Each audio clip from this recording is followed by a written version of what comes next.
জনসাধারণ হলো যে আসলে জনসাধারণ আমরা সুবিধা করি, আমরা যারা সাধারণ জনগণ আছে তারা প্রতিবাদ করি না।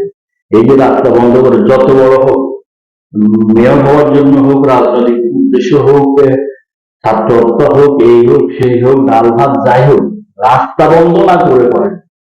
আপনারা কি জনগণকে যারা পথিক রাস্তায় চলাচল করে ওদেরকে কি শক্তিশালী মনে করেন, না আপনাদের যেখানে অথরিটি মানে কর্তৃপক্ষ শক্তিশালী? কর্তৃপক্ষ হলে কর্তৃপক্ষের অফিস ঘেরাও করেন, কর্তৃপক্ষের বাসা ঘেরাও করেন।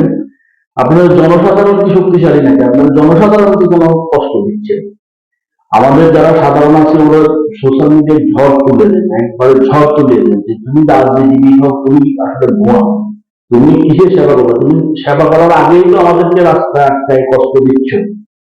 আপনারা যেই হোক, যেই কোনো দল হোক, যেই কোনো প্রতিষ্ঠান হোক, যে কোনো ব্যক্তি, আমি বারবার বলছি এখন থেকে আপনাদের পরিবার করতে হবে। আমাদের এই সমাজের একটা অসুখ হলো কি, আমরা একবারে শেষের দিকে চলে যাই যখন বাচ্চাকে গুলির মুখে দিয়ে দিই, নিজের কোলের বাচ্চাকে গুলির মুখে ধরে দিই যে প্রতিরোধ করতে হবে, কিন্তু সারা বছর আমরা প্রতিরোধ করি না। সবসময় প্রতিরোধ করতে, যেখানে অন্যায় বিচার যেই হোক, প্রতিরোধ প্রতিবাদ।